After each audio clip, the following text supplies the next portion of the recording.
Hello everyone, my name is Shima Kirkovic. You can call me Shima. Most of my students call me Shima or Professor Shima. I get a question often that resembles this. How do I become a college professor? Should I become a college professor? How do I go about doing that? Do you enjoy being a college professor? So I just wanted to put something together so that my students could maybe watch this, and I get a lot of questions from people that aren't local regarding becoming a college professor. So I just wanted to put this together. My background is I have a PhD or doctorate in business with a specialty or concentration in supply chain management. I went to graduate school for 5 years at Michigan State University. That's where I received my PhD in supply chain management. And then I have an undergraduate degree in business manufacturing systems, management systems from Kettering University, formerly known as GMI or General Motors Institute in Flint, Michigan. So that's just a little bit of a background on myself. Now, before I begin talking about how to become a college professor, I will say, like with most things out there, it tends to be a vocation, if you will. You have to be someone that's studious, that's academic, that likes to study, that likes school, that likes to read and write, and finds research appealing, combined with working with students and teaching and inspiring them and working potentially with external partners like employers. So if you really like that sort of atmosphere and those things appeal to you, then maybe becoming a college professor is something that you should potentially pursue. And I wanted to talk about how you should go about doing that if this is a potential interest for you. But before I do that, I just want to share my story of what inspired me.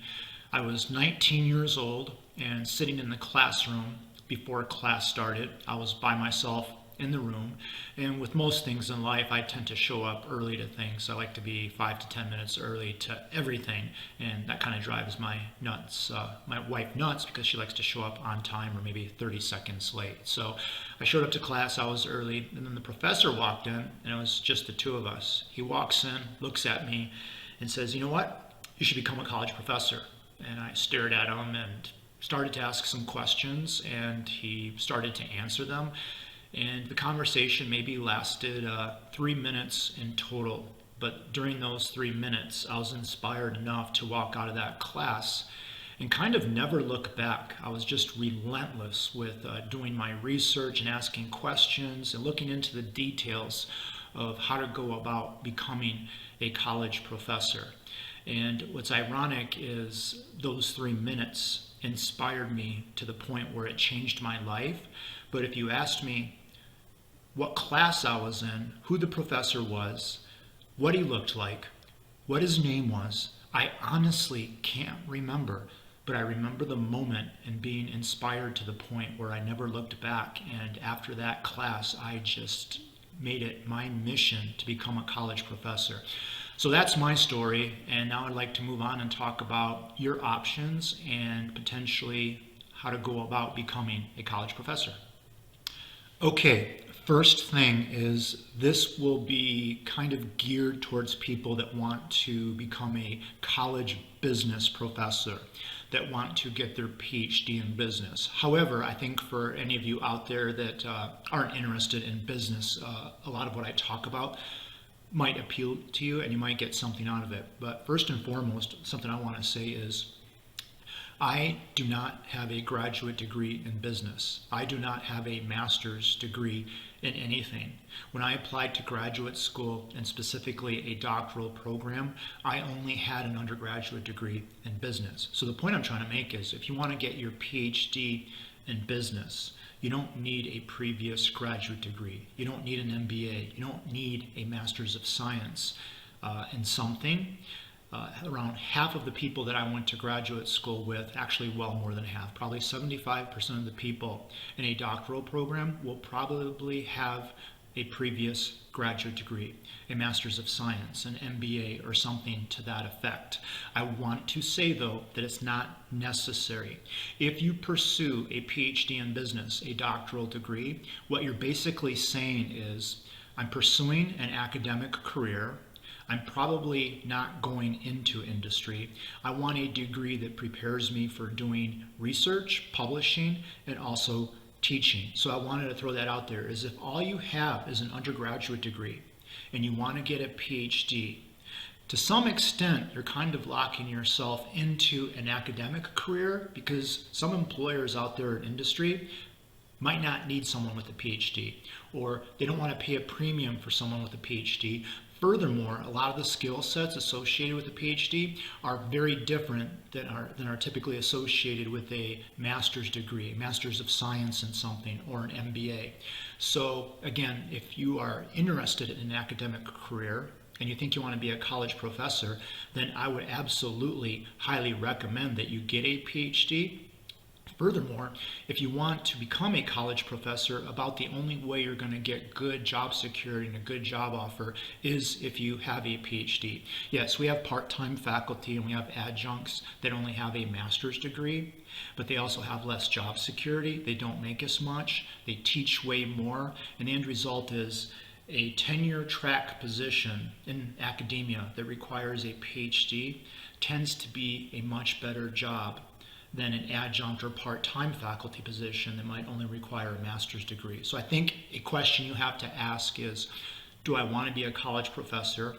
And do I want to do that long term? And if I do, don't I want the greatest amount of job security and the best kind of job in academia? And if the answer is yes, then I would highly recommend that you take the doctoral PhD route.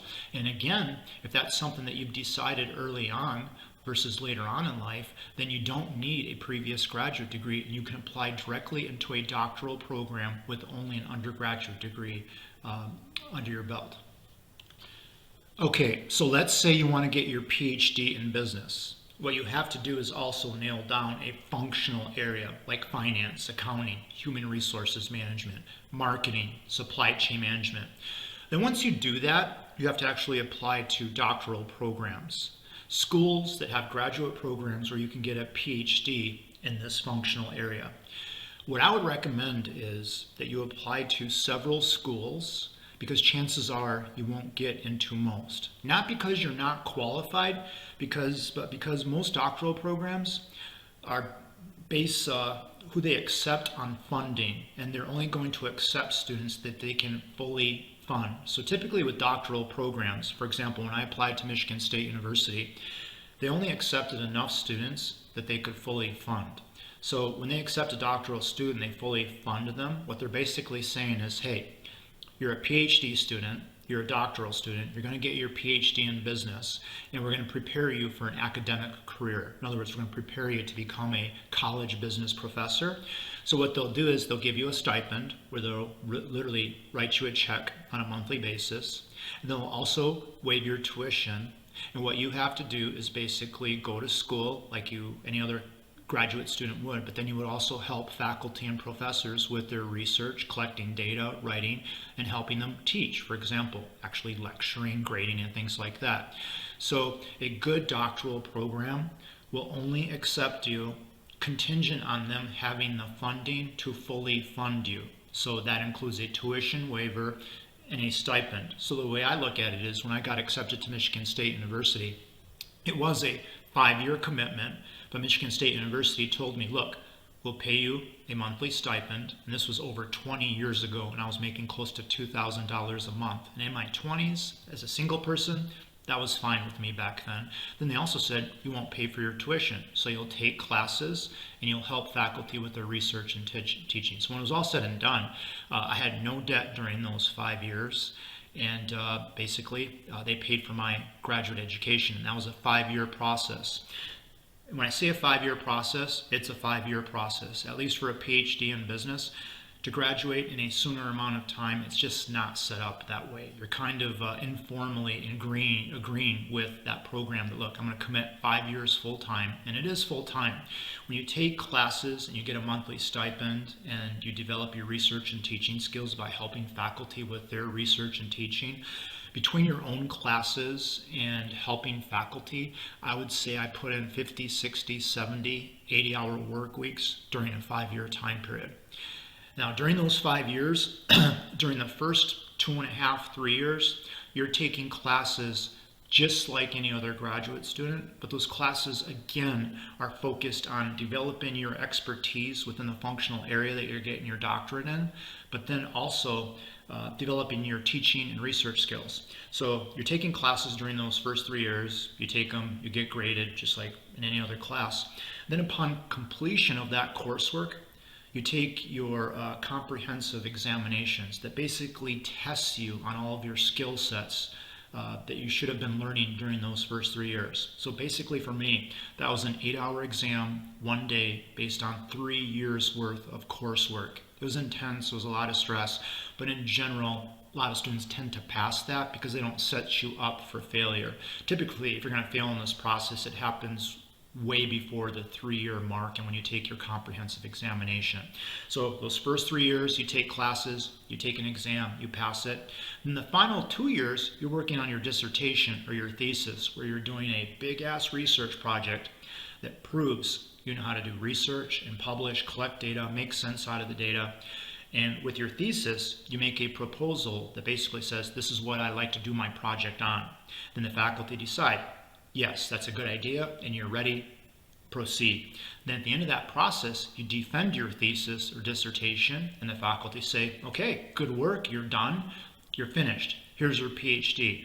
From beginning to end, the classes, the comprehensive examination, and then your thesis the last 2 years, that entire process in general takes 5 years.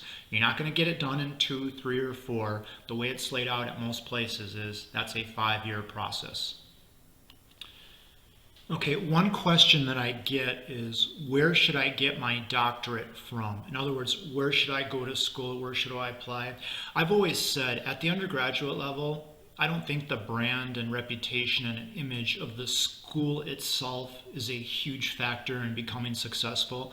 I tell my students, if you major in something where demand exceeds supply, and if you make a bunch of great decisions while you're in college, you work hard, get good grades, get work experience related to what you're majoring in, network, get to know your faculty, join the organizations related to what you're majoring in, then the brand, reputation, and image of the program is not hugely important. Of course, if you major in something at a school that's well known and you're in a program that's nationally ranked, those are all good things, but at the end of the day, ultimately what's important is, are you job ready, and are you majoring in something where demand exceeds supply? In other words, are there jobs out there to be had if you major in this at the undergraduate level?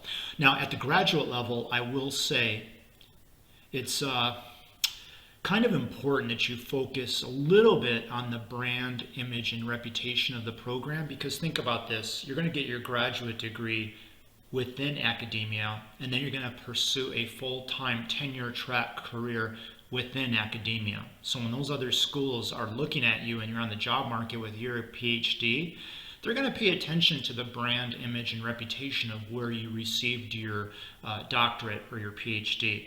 So what I tell students is, again, schools aren't so fully funded that they can accept 30 students a year into a program. For example, if you look at Michigan State's doctoral program in supply chain management, they probably accept 5 to 10 students a year at the most. One of the reasons is they're only funded to fully fund maybe 5 to 10 students a year. Likewise, they don't want to flood the market with a bunch of PhDs and leave a bunch of people unemployed, so they stagger how many they accept contingent on the funding that's available combined with supply and demand conditions out there for full-time employment opportunities. So when it's all said and done, if you only apply to one program and it's the best program on the planet, you've literally put all of your eggs in one basket, and it might not work out. The point I'm trying to make is, if you want to get your PhD in something, there are probably 5, 10, 15, 20, 30 programs out there that have a very strong brand, great reputation, and great image that would do you immense service. So you apply to maybe 5, 10, 15 programs, and maybe only 3 accept you. Don't take it personally that maybe 15 programs didn't accept you, because usually the people that apply, if they're leaning towards this career path, are probably somewhat qualified to get into most programs, but sometimes it's just a random crapshoot, and maybe they're looking for something that's a little different than what you have to offer. I was in my early 20s when I applied to the doctoral program in supply chain management at Michigan State University. Personally, I just think they were looking for someone just a little younger than most of the students and most of the students that they were accepting. And that was kind of the random X factor that maybe got me into that really good program, combined with the other credentials. And that's something else I wanted to talk about is if as an undergrad, you weren't studious, you didn't have a good GPA, you're not sending the right messages there because you're applying to a doctoral program that would imply that you're dedicating your career in life to a field that is studious and academic in nature. So usually for a doctoral program, you have to take the GMAT or the GRE. I took the GMAT, and in general, to get into a doctoral program, these standardized test scores really do matter. You probably need to break 600. You probably need to be in the 85th percentile or higher to get into doctoral programs that have a strong brand image and reputation. So again, if you're going to try to get into a doctoral program in business, especially if you don't have a previous graduate degree and want to get straight into a PhD program from an undergraduate program, you're probably going to have to say, hey, I am academic, I am studious, I like to study, I like to read and write, research appeals to me, I have great written and oral communication skills, I would excel in the classroom as an educator, but they're also looking for a high undergraduate GPA that would imply that you are studious and you can handle the academic rigor associated with a doctoral program. But then also those standardized test scores really do matter, and if you can't break like the 85th percentile, you're going to have a tough time getting into a doctoral program that has a strong brand name associated with it. Now, why my focus on the brand and image and reputation of the doctoral program that you eventually go into? The reason is you want to be employable upon graduation and you want a good faculty job after you graduate. And you might not get that if you get your PhD from a lesser known program. So I say go big and target the graduate programs that have the strongest brand out there. That sets you up for more opportunities upon graduation for a full-time career in academia. For example, if you get your PhD in supply chain management from Penn State, Tennessee, Michigan State University, Ohio State, places like that, when you're on the job market, most schools will give you the time of day because you received your PhD in your discipline from a program that's nationally, globally ranked and recognized.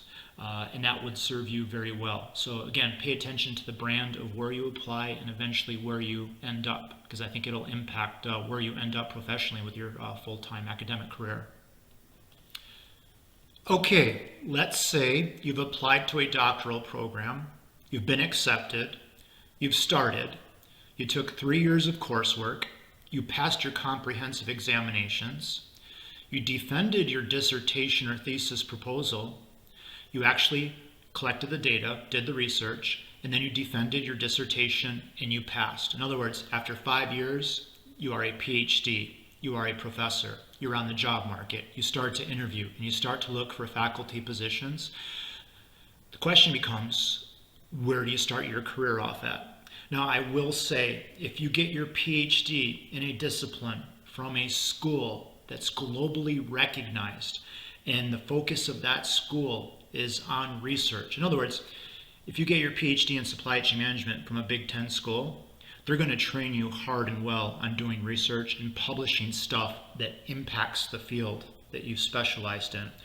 The expectation is that if they invest that time and resources into you being a great researcher, that you go on to a faculty career at a school that places an emphasis on research. Okay? Otherwise, they wouldn't have accepted you in the first place. In other words, they're not accepting you and then hoping that you go take a faculty position someplace where you don't have to do any research whatsoever, or research isn't heavily rewarded or emphasized. So when I was on the job market, most of my classmates went to big research-focused schools, and that was appealing to most of the faculty. They made those commitments and committed those resources. I kind of went in between. I interviewed at a MAC school, a mid-major school, Western Michigan University, where they expect a little bit of research. They take teaching very seriously. In other words, your evaluations in the classroom will be an important part of your promotions and your job security, but then also a huge component on service. In other words, you're going to have to be on committees, and you're going to have to champion things like programs and majors. You're going to have to be an engaged member of how things get done at the university. So I took a job at Western Michigan University, not because I didn't want to do research, but I didn't want most of my job to revolve around research. I still did a lot of research. I published a lot. I would argue that I published enough to probably get tenure and promoted at big research-focused schools, but I did that because I enjoyed it, but then also just to stay marketable and for the purposes of having job security in case things didn't work out for me at Western Michigan University. So I published.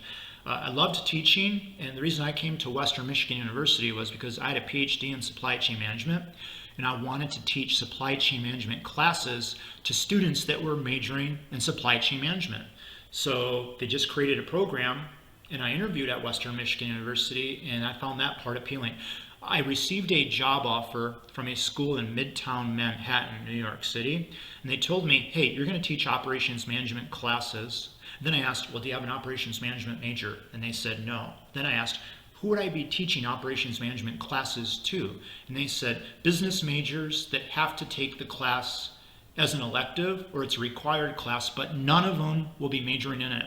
Furthermore, when you teach operations management in New York City, don't talk about factories. Talk about banks and hospitals and the service sector, and that didn't appeal to me. So I turned down that job offer because I felt like Midtown Manhattan in New York City and operations management in that environment wasn't a good match for me. I grew up in Michigan and factories and automotive industry.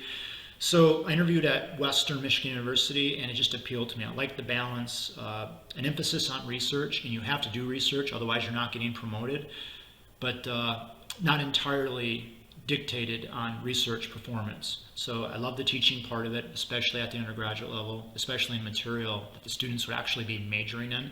And then we had a new supply chain program, and it's just been a lot of fun championing that and seeing it move up in the rankings and become one of the best programs in the world at the undergraduate level. So the service component of being able to champion something that I was passionate about. So that's my point, is when you graduate and you have a PhD in hand, what's implied is that one of the reasons you got a PhD was because you enjoyed doing research and writing and publishing and impacting a discipline. So I think for a lot of people out there that get a PhD in business, you're probably going to look for a balance. And then if you want an emphasis in any one area like teaching or research, target schools accordingly. So that's my recommendation there. But either way, when you take a faculty position with a PhD in hand, that will probably be a tenure track position. So when you hire on, you typically have 6 years to get tenure or 100% job security or full-time employment. And it's a 6-year process of basically doing service, teaching well, getting good teaching evaluations, and also publishing. And publishing in an amount and in quality journals that meet the expectations of that school that you're at. Then at the end of that 6-year process, you either get tenure or you don't. And if you don't get tenure, they literally take your employment contract and they tear it up and they send you on your way.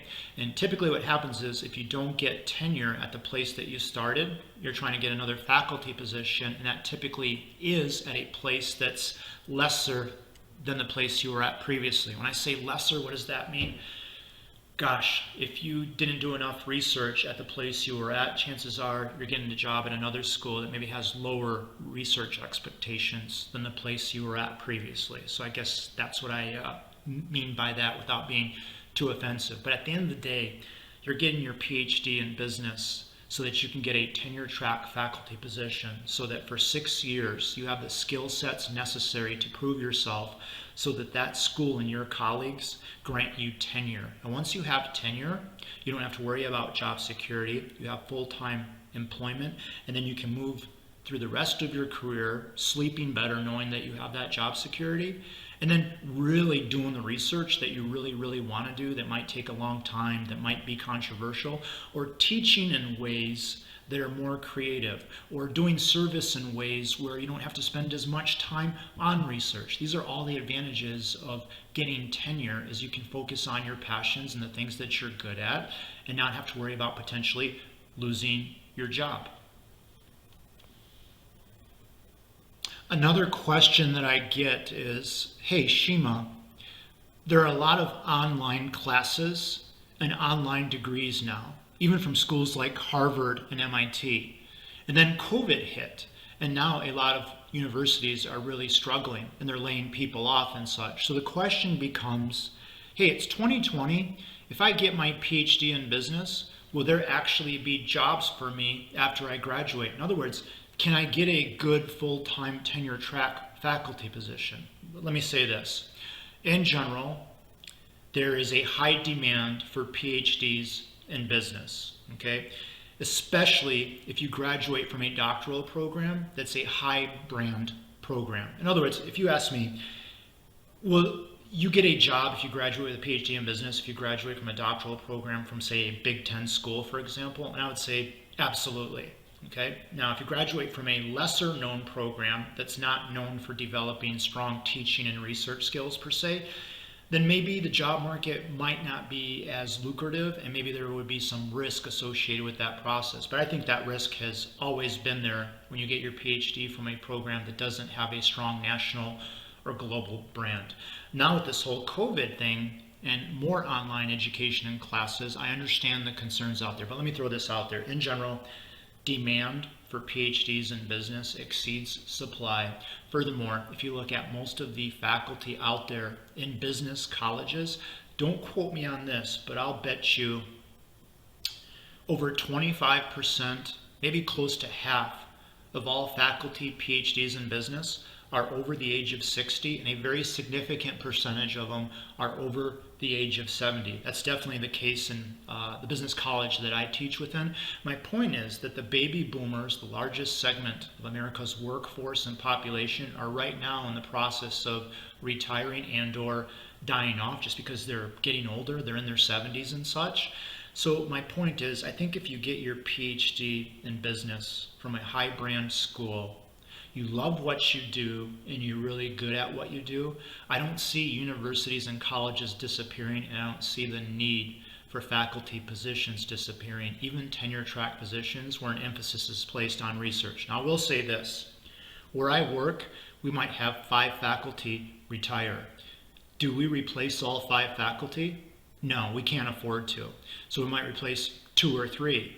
All right, so my point is, yeah, it might be a little more competitive out there to get a good faculty tenure track position, but at the same time, I really firmly believe that the jobs will be out there, and if you're good at what you do and you received that degree from a good program, then I don't think you should be thinking about the future in these terms, because they're not as bleak as maybe some of the messages that are getting sent to you.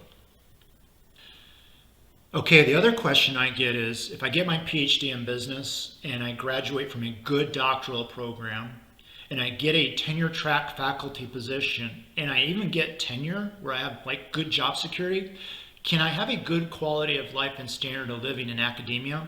And it varies by discipline. Obviously, if you get your PhD in music or education or history, the supply and demand conditions are very different than if you get your PhD in, say, engineering and business per se. There's supply and demand conditions for those disciplines are very different, so your starting salary based on market value is likewise going to be very different. So let me throw this out there, standard of living and quality of life. In general, if you have a PhD in business, your 8-month base salary for any tenure track faculty position is probably going to be between $100,000 and $200,000 a year. So in general, if you have a PhD in supply chain management, you're probably starting your career off at, say, $150K a year. That's an 8-month salary. And then potentially, if you teach summer classes, you can make 10 to 20% of that amount on top of your base pay.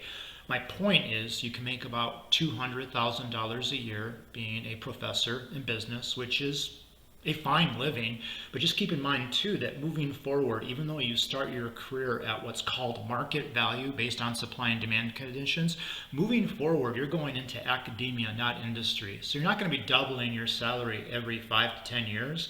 You might be getting some merit pay and some salary adjustments. You might be in a union, you might not be, but the end result is you're not going to be doubling your salary every 5 to 10 years like you might have been able to in industry if you were a high achiever and go-getter. But at the same time, what's wrong with making $200K a year, having 2 to 4 months off in the summer to catch up on writing and doing research, getting 3 weeks off at Christmas, walking away during spring break, having the flexibility in your lifestyle to work when you want, if you will. The point I'm trying to make is when I look at being a college professor, for me, it was a vocation. I was drawn to it. I was inspired by it. I love it. I love championing a major in my field and discipline and helping it be a nationally ranked program. I love teaching students. I love helping them live the American dream. I love helping employers find talent. I love writing and doing research and publishing. I love all of that. I have a job where I don't keep track of the hours. I have absolutely no idea how many hours I work on average per day or per week. I wake up and I work until I go to bed, and I spread it out based on my energy, my schedule, my family, all of that stuff. There might be times when I don't work at all, and then there might be times where I work all day. I don't keep track, I don't care, I don't know, and no one else really cares as long as I get the job done. So in other words, I have a vocation, I'm passionate about it. I pretty much feel like I'm an entrepreneur because no one really manages me in general, and I just run with everything that I do. So I might have a week where I literally work 80 hours and I don't even know it because I might be a little tired, but I'm not keeping track because I love what I do. Then there might be another week where I barely do anything. When you see me in August, I might be on a beach on Lake Michigan, and it might have been 2 weeks since I last worked because I don't have any classes and I don't feel like doing research and writing and publishing in August because our winters are 7 months long in the state of Michigan.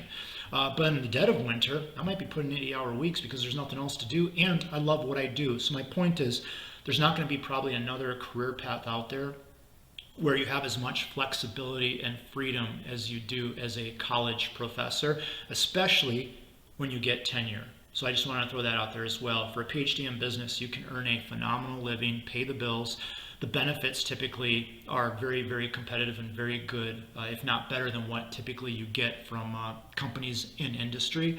So the end result is if you're not interested in doubling your salary every 5 to 10 years, but you still want to earn a very good living and have job security and be in an environment that kind of doesn't feel like a job and keeps you young at heart, then I highly recommend academia in a tenure track faculty position.